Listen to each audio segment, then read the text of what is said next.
What's going on, guys? I did not expect to be making another video on this man, but here I am. It's such a big story, and it pertains to self-defense in a way that I want to talk about. So this is Johnny Somali, and he is a internet troll. You can check the other videos to see what he's about. So basically, he goes to different countries and he trolls people, but he is way disrespectful, crazy disrespectful.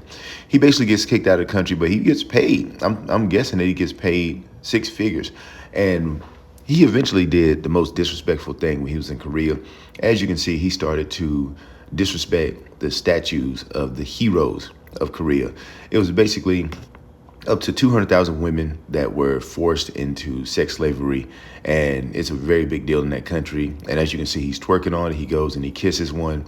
He finds out the video goes viral, and then he does another act where he puts oil on himself, and he's doing all sorts of stuff with the statues. So this basically pissed the country off, and a millionaire came into play, and he offered $2,000 for his location. So basically what happened, like I said in the last video, they started to chase him down. It was basically on site where he was getting his butt beat and he was getting taken to jail. And now he is facing up to 10 years for drugs. They are trying to pin something on him. He is not allowed to leave the country. His life is probably going to be ruined. So this is the worst of the worst. Now, Johnny Somali, big shout out to the videos that's out there. He's not actually Somali. So basically, he purposely changed his name so he can blame that race. You know, he's not even that. So that's just a side note. But how does this pertain to self-defense? So I always talk about these IRL streamers. Some are good. They come up to you, they do an interview, and they're nice guys. They don't bother nobody, right? But then some are nuisance streamers where they do stuff, where they disrespect, they take stuff, they start fights, and then they monetize that. And I think that's the worst kind of person, because to me, it's almost like stealing. It's almost like taking. It's basically stealing somebody's peace, stealing somebody's, and putting it on video. And to me, that's the worst kind of person.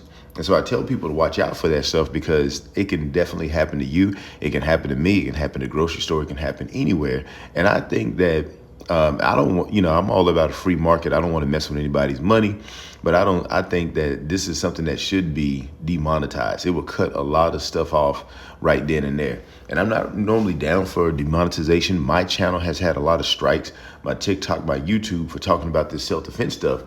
And just little words will get my channel striked. And so I'm basically shadow banned, but it's all good.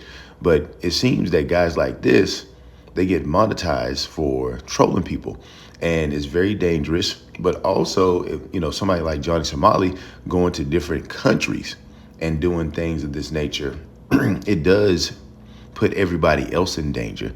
I don't really know what this guy's nationality is, but if I went to Japan, or if I went to Korea within the next couple of months just to do a vacation, just to hang out or whatever, then they'll say, hey, I look like this guy. They'll think I'm pretty much the same as this guy. And so when I'm out there, my life is automatically in danger because of guys like this. Now, I know that those countries, they're full of smart people. And as long as you're being respectful, they know that you're a respectful person. But what about that small percentage of people that are fanatical? All it takes is one person. All it takes is a small group of people. What if it's a small group of 20 or 30 people, right? And you're out there in another country. And I talked about this months ago with the the passport bros thing. There was a movement with that where, guys was going to other countries and they were finding women, which is fine. If that's what you want to do, that's what you want to do. But there was a couple of bad apples out there.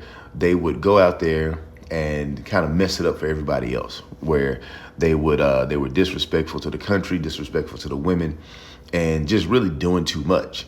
And now I hear more and more stories about people in those different countries getting set up and getting robbed when they go out there, and even getting murdered. So it is a thing that, stuff like this, it's basically a danger.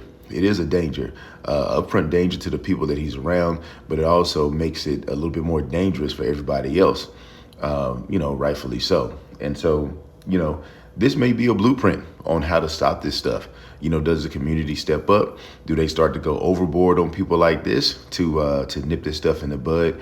I don't know, but I'm going to be sitting back and watching and thinking about it. And if you have any insight, let me know. But anyway, that's all I got, and I'll see you on the next one.